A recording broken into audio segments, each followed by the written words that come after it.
पहला काम कल उन्होंने किया जिसको कहते हैं भय, जिसके चैंपियन है वो, भय बेचो, भय के जरिए भ्रम फैलाओ और भ्रम से झूठ, और उसके बाद काम चलाते हैं। बढ़िया, फर्स्ट क्लास। क्या कह रहे थे कल?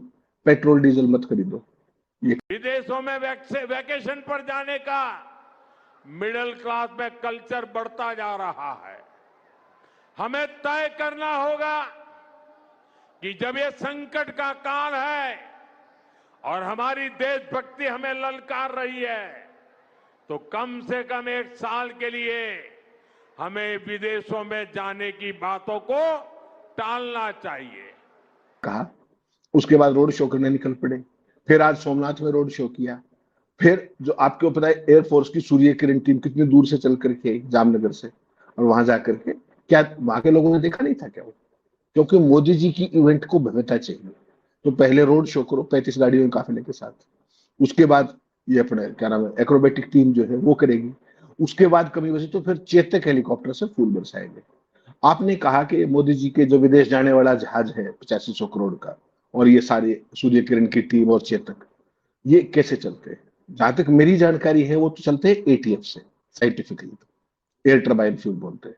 लेकिन अगर गो भक्तों की बात करूं तो शायद ये गोमूत्र से चलते होंगे, क्योंकि सनातन राष्ट्र है। मेरे को और आपको तो पता नहीं, क्योंकि हमें तो इतनी जानकारी, हम तो अल्पबुद्धि लोग हैं। लेकिन हो सकता है वो गोमूत्र से चलते हो। तो अब सवाल ये है कि क्या मोदी जी ने जो देश को उपदेश दिया क्या खुद पे लागू किया? मुझे और आपको तो कह दिया स्वदेशी अपनाओ।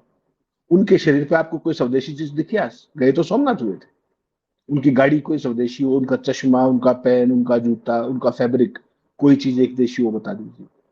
कहते पेट्रोल डीजल मत खरीदो, तो ये आपकी गाड़ियां कैसे चलती है फिर?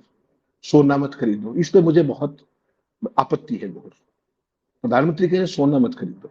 मुझे एक बताइए राम प्रकाश जी, जिस देश के लोग 83 करोड़ लोग 5 किलो अनाज पर निर्भर हों, वो सोना खरीद कहां से लेंगे? उनके पास तो आटा खरीदने के पैसे नहीं है। तो मोदी जी उनको आगाह कर रहे हैं या क्या कर रहे हैं? मोदी जी ने उनको तो कह दिया।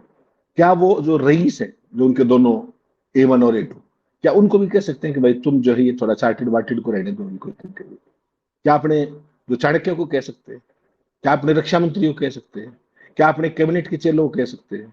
या पूरे देश के अंदर जो 21 मुख्यमंत्री हैं भाजपा प्रायोजित, क्या उनमें से किसी को कह सकते हैं कि तुम्हें कुत्ता भी काटने को तैयार नहीं है, तुम ये 20-20 गाड़ियों का काफिला लिए क्यों घूम रहे हो?